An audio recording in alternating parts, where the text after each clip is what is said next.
మన దేశంలో పుట్టి మన దేశంలో ఉంటూ కొందరు పాకిస్తాన్కు మద్దతుగా మాట్లాడుతున్నారు. అలాంటి వాళ్ళు సమాజానికి ఏం మెసేజ్ ఇస్తున్నట్లు అంటూ AP deputy CM Pawan Kalyan ప్రశ్నించారు. పహల్గామ్ ఘటనపై కొందరు స్పందిస్తున్న తీరుపై AP deputy CM Pawan Kalyan ఆగ్రహం వ్యక్తం చేశారు. మన దేశంలో పుట్టి మన దేశంలో ఉంటూ కొందరు పాకిస్తాన్కు మద్దతుగా మాట్లాడుతున్నారు. అలాంటి వాళ్ళు సమాజానికి ఏం మెసేజ్ ఇస్తున్నట్లు అంటూ AP deputy CM Pawan Kalyan ప్రశ్నించారు. పహల్గామ్ ఘటనపై కొందరు స్పందిస్తున్న తీరుపై ఏపీ డిప్యూటీ సీఎం పవన్ ఆగ్రహం వ్యక్తం చేశారు. మంగళవారం పహల్గామ్ అమరులకు జనసేన నివాళులర్పించింది. ఉగ్రదాడి మృతులకు పవన్ సంతాపం తెలిపారు. ఈ సందర్భంగా మాట్లాడిన పవన్ కళ్యాణ్ పలు కీలక వ్యాఖ్యలు చేశారు.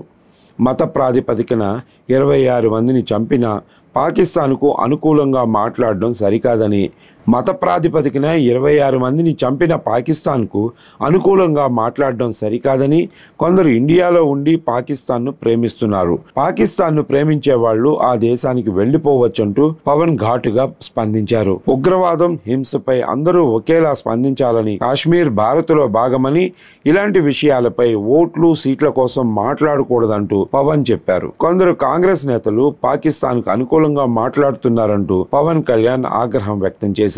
సెక్యులరిజం పేరుతో కొందరు సౌత్ కాంగ్రెస్ నేతలు పాకిస్తాన్ కు అనుకూలంగా మాట్లాడడం సరికాదన్నారు. పాకిస్తాన్ తో యుద్ధం రావచ్చు, రాకపోవచ్చు, కానీ అందరూ ఎలాంటి పరిస్థితులు ఎదుర్కోవటానికైనా సిద్ధం కావాలని పవన్ కళ్యాణ్ పిలుపునిచ్చారు. ఉగ్రవాదుల పట్ల కఠినంగా వ్యవహరించాలన్నారు. అతి మంచితనం చూపిస్తే ఇంటికొచ్చి కాల్చేస్తారన్నారు. భారతదేశంలో దాడి జరిగినప్పుడు సెక్యులరిజం అంటూ కాంగ్రెస్ నాటకాలు వేస్తే అంగీకరించేది లేదన్నారు. మతం ప్రాతిపదికన చంపుతామంటే చూస్తూ ఊరుకోమంటూ పవన్ పేర్కొన్నారు. టెర్రరిస్ట్ ఘాతకానికి బలైన మధుసూదన్ కుటుంబ సభ్యులకు జనసేన తరపున 50 లక్షల ఆర్థిక సాయం అందించనున్నట్లు పవన్ కళ్యాణ్ ప్రకటించారు. కేవలం ఆర్థిక సహాయం మాత్రమే కాదు, ఎలాంటి అవసరానికైనా జనసేన సిద్ధంగా ఉందన్నారు. సింగపూర్ లో అగ్ని ప్రమాదంలో గాయపడ్డ తన కుమారుడికి ఇప్పుడు అర్ధరాత్రి మేడపై నుంచి పడిపోతున్నట్లు కలలు వస్తున్నాయని, అలాంటిది మధుసూదన్ పిల్లలకు ఎలాంటి ట్రామా ఉంటుందో అర్థం చేసుకోవచ్చని పవన్ కళ్యాణ్ అన్నారు.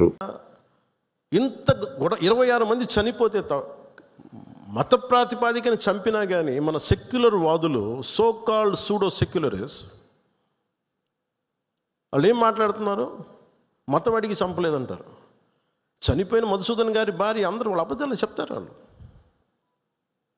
పాకిస్తాన్ని ప్రేమిస్తూ ఉంటారు. వీళ్ళందరూ ఇక్కడ భారతదేశంలో కూర్చొని మీరు పాకిస్తాన్ని ప్రేమిస్తుంటారు. మొన్న కొంతమంది నాయకులు డిబేట్లో మాట్లాడుతుంటే చూస్తున్నాను. మీరు పాకిస్తాన్ అంత ప్రేమిస్తే దయచేసి పాకిస్తాన్కి వెళ్ళిపోండి, ఇక్కడ ఎందుకు?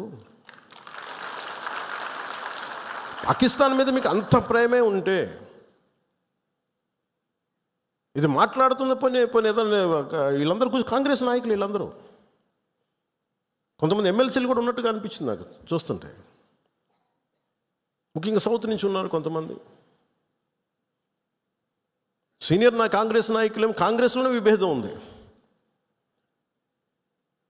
మేము వెళ్ళిపోతే మీరు పాకిస్తాన్ని, మీరు భారతదేశంలో దాడి జరిగినప్పుడు భారతదేశానికి నిలబడాలి తప్ప పాకిస్తాన్కి నిలబడతాం మీరు సెక్యులరిజం అంటే